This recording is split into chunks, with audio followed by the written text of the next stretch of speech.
I'm almost afraid to acknowledge it to my friends, my family, to strangers across the street, all more than 2 meters apart. But of course, we all know it's here, and it's far too real for the family and friends she's left bereaved. All of us now thinking of what efforts were made in the ICU. If I force myself to face it, I struggle to rise above, count my blessings. Gratitude. If it got to any of my friends, my family, if it got to me, I feel we'd all be bolstered by each other somehow.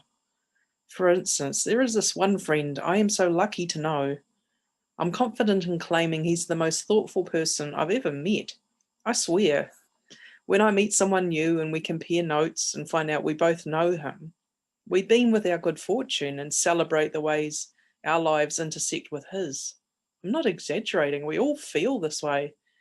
He reaches out to me often, more than I remember to do in return, I'm ashamed to say, to enthuse about this or that, usually music, the big love we have in common. He writes so well, with such honesty and distinctive voice and joy.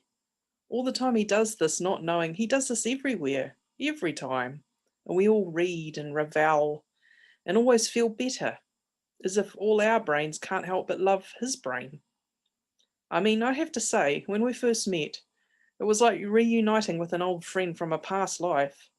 And I really don't believe in that crap, but that's how it felt. I love to remember our first interaction in a loud pub. We misunderstood each other and ended up just grinning from the soul, mystified happily by sudden recognition, I like to think. I like to think he felt the pleasant lightning bolt too. If not then perhaps across the next few days, as I did, it dawning on me that I could say any vague phrase to him, he'd pick it up effortlessly and run with it.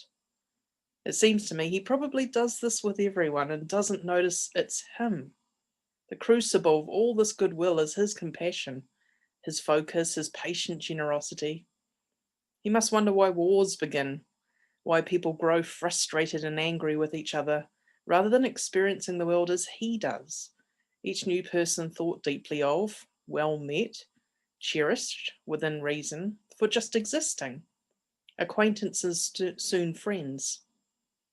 I am so grateful, doubly so, for not just the man he is and what he writes and how he acts in the world, but there is an echo of gratitude repeating as I recall how he tries to be present, listening, always reflecting.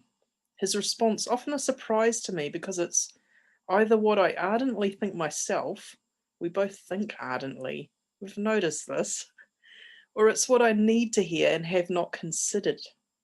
But I love that he presumes I already know it. He thinks too much of me, but everyone needs someone who thinks the best of them. He is surrounded. This too makes me happy. A virtuous circle, encouraging him to keep on, to continue as he does through the world, with unnerving wisdom. He'd deny that. With empathy, acceptance, and insight. Wherever he got this attitude and momentum from, without knowing her, I blame his mum, it spreads. It occurs to me it's yet another reason to call this social distance, not that, but physical distance instead.